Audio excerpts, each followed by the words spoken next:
So today we're going to talk about how bacteria can exchange genetic information, and specifically how they exchange DNA.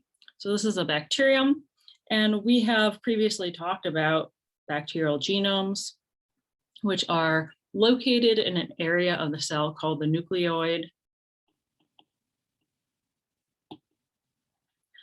And bacteria also can have extra genomic DNA, which is circular. And an example of this is a plasmid. And plasmids are important because they are a special structure which is particularly often exchanged between bacterial individuals. So again, plasmids are small when compared to a genome, but they can contain thousands of base pairs. And they are circular. So again, what we're talking about is how bacteria can exchange genetic information. Why does this ability exist? Well, exchanging genetic information can be really beneficial.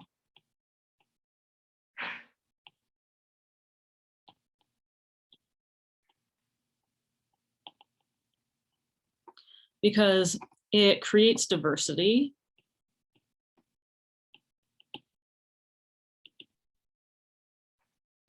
And that can lead to more options for a population. So maybe that will lead to diversification.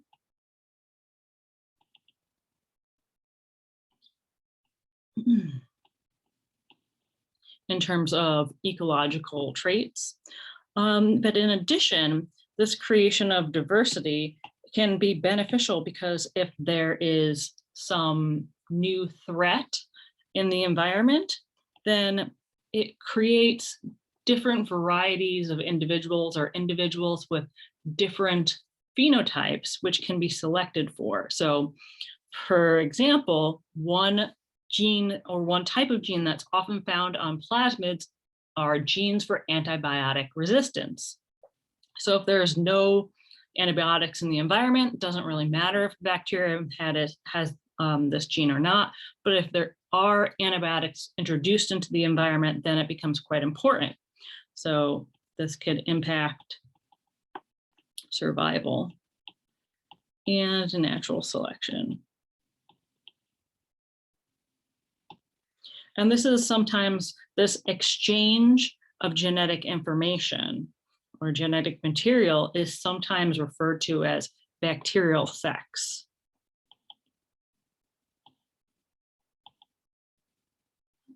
And again, this is not connected to reproduction. This is not necessary for a bacterial cell to divide. Rather, this is something that can happen during the life of a bacterial cell, whether or not it is dividing, which can affect its survival or even its way of life, or if you want to think of it that way, what it eats and its different phenotypes and abilities. So let's list out the different ways that bacteria can exchange genetic information. And these would be transformation, transduction, and conjugation.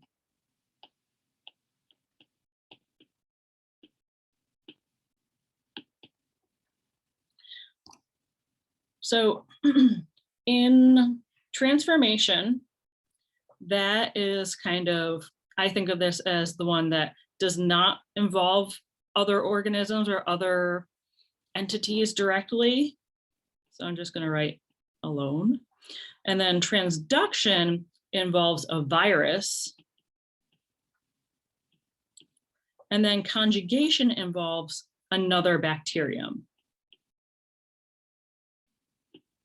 And we'll go through all of these and talk about what they are. So transformation is the first one that we'll talk about. And you might remember transformation from our discussion or from Intro Bio, and the discussion about some of the researchers who were trying to prove that DNA was the heritable molecule. And we talked about different strains of bacteria, one which was pathogenic, and one which was non-pathogenic. And these were very, very similar strains. And of course, this one could infect mice and cause more mouse mortality.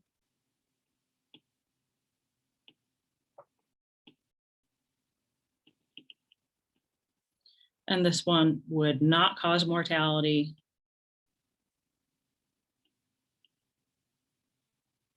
But if you took the pathogen and you heat killed it, in other words, if you boiled it or autoclaved it,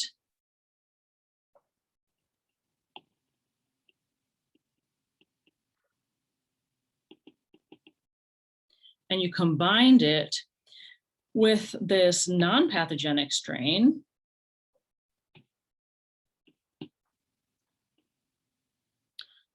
then infected a mouse, you would actually see mouse mortality. And that idea was that, or what scientists pulled from this, is that there was some kind of transfer of information going on where the pathogenic strain was giving the non-pathogenic strain some kind of genetic information or heritable information that made the non-pathogenic strain pathogenic, right? But at this point, they did not specifically know that it was due to DNA. They suspected, but they had not proven it yet. And this is an example of transformation.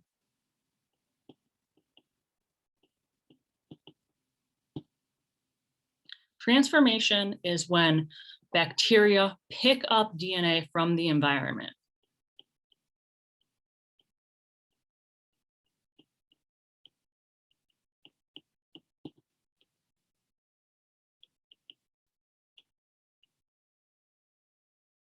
So I said in our little comparison between the 3 different types of gene transfer, that transformation can be done alone. So it can be done when there's no other intact bacterial cells around. There had to have been bacterial cells in that area at some point, but at present, all you need is there to be DNA, and then the bacterial cells can, or the live bacterial cells can pick up that DNA.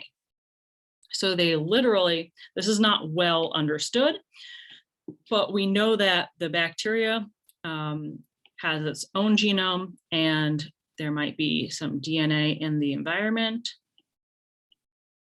And the bacteria will literally just pick that up.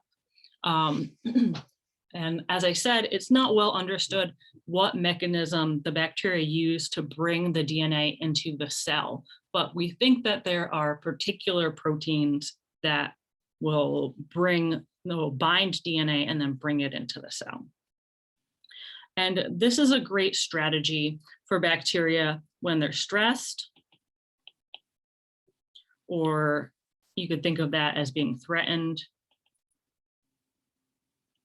Because if they're not coping well with their current environment, what would a human do? Well, try a new strategy, right? Well, how can a bacteria try a new strategy? Well, it can do that by gaining new genes and maybe coming up with a new phenotype by using those genes. This is also really important for scientists in the lab because we use this method to clone genes. So this is used for molecular cloning. And what we do in the lab is to basically, we will choose this DNA, or we'll choose what DNA we expose the bacterium to. And maybe we have all this green DNA that we want this bacterium to pick up. And so we more or less just bombard the bacterium with this DNA. We put it in the bacteria's environment at high concentrations, and then we do exactly what I just mentioned. We stress the bacteria, usually it's E. coli, and we stress it by heating it up and then freezing it alternatingly. Or you could also do a couple things with electricity or electropulses, I believe.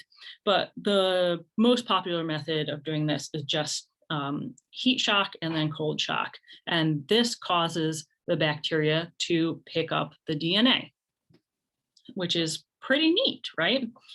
And then the bacteria will, as a result, have or could have a different phenotype depending on what is on that DNA. All right. So again, that is transformation. Next, we're going to talk about transduction. And transduction is the one that involves viruses. So humans are not the only ones who get viruses. As you know, bacteria get their own viruses. They're infected by their own viruses. And viruses, which we'll learn about a little bit later, viruses are relatively simple. So I'm drawing this wildly out of scale. This virus should be much smaller than the bacteria. I'm drawing it larger just for the sake of drawing it. So this might be a virus. A virus does not have sophisticated methods of identifying its own genome. So while we have a virus that will replicate within a bacterial cell, and inside of the bacterial cell, you're going to have, so let's zoom in, pretend we're in the bacterial cell here on the bottom right. Within the bacterial cell, we have the building of these new virus exteriors.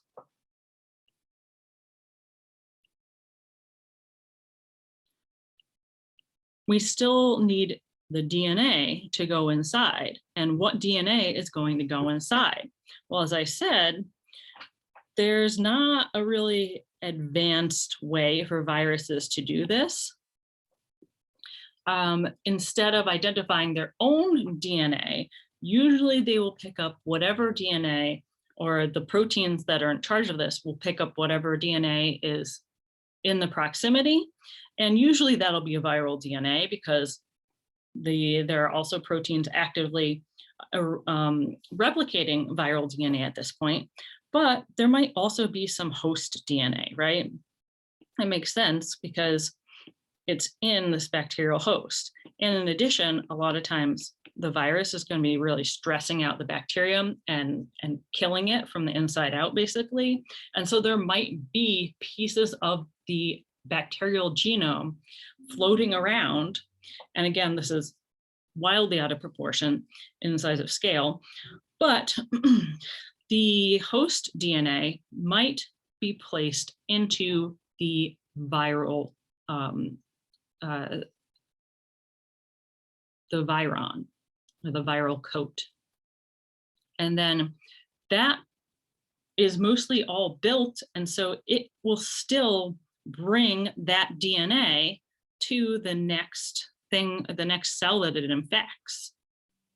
It's not going to make more viruses in that case, but it will bring bacterial DNA to a new bacterium when that virus is released from the cell and goes to infect a new cell. So again, this was called transduction.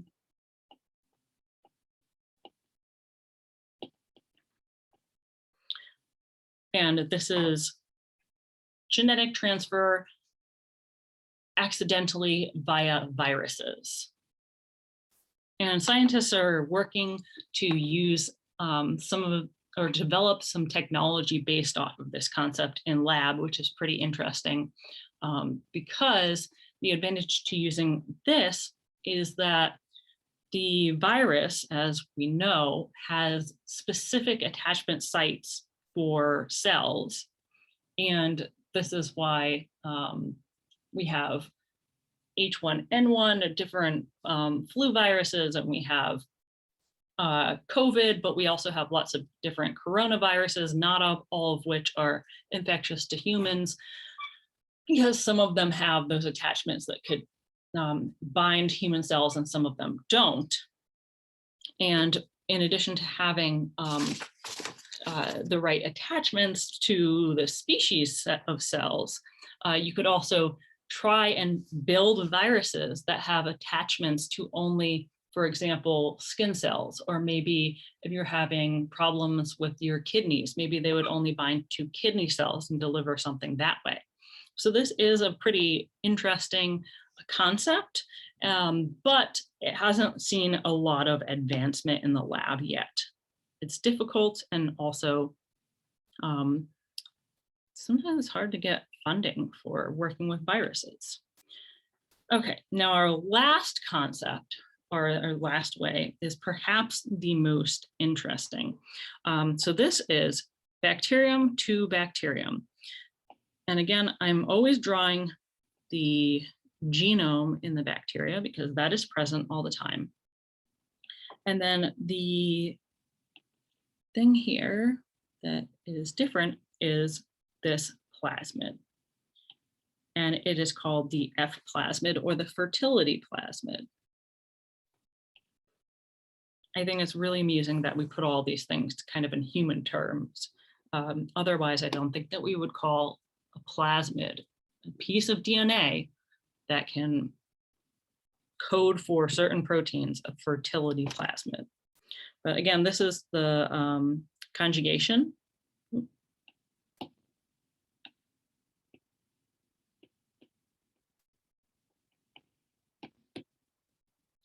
And in order for conjugation to occur, you need specific genes. An example of those genes are, or an example of a genetic sequence that contains those genes, is the F plasmid, or fertility plasmid.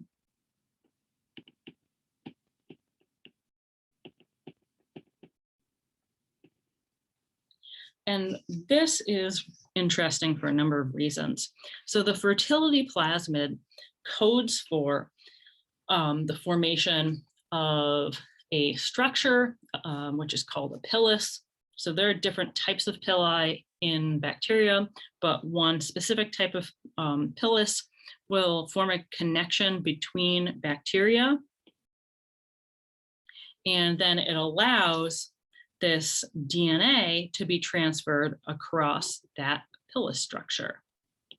And I'll just write here, pilus is singular, and then pili is multiple. And again, the ability to build this thing, it's kind of like a little bridge, or some kind of, a tube that you send, one of those drop boxes where you send the mail and it goes down to the lower floors. You could send things across this, and in particular, you could send genetic information. And there's a very specific way that this happens in terms of copying the DNA, because at the end, we know that both bacteria end up with copies of this F plasmid.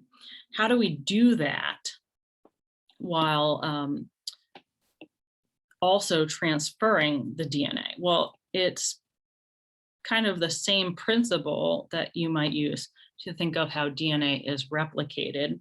So only one of the strands of DNA is going to be sent across. So let's actually make this double-stranded. I'm not doing it in the DNA shape just for simplicity's sake. And I'm not drawing the regular genome in here, although it should be present. And what happens is that one strand of the DNA from the donor is going to go across the plasmid, or sorry, across the pilus. And then the recipient is going to take that that strand of DNA and circularize it, and then it's also going to copy that so that it becomes a complete double-stranded plasmid. And then meanwhile, we also have the donor, which is going to copy the strand that it kept. And so we're going to end up with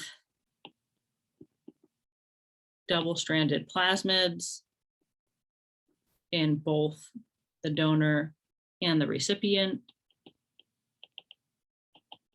And now the recipient can become a donor in the next interaction because it received this plasmid that has the gene on it to form the pilus, to spread the plasmid. So it's kind of like which came first, the chicken or the egg. And so actually I wanted to note that we also call cells that have this plasmid F positive cells. They have the plasmid, which both of these cells do now.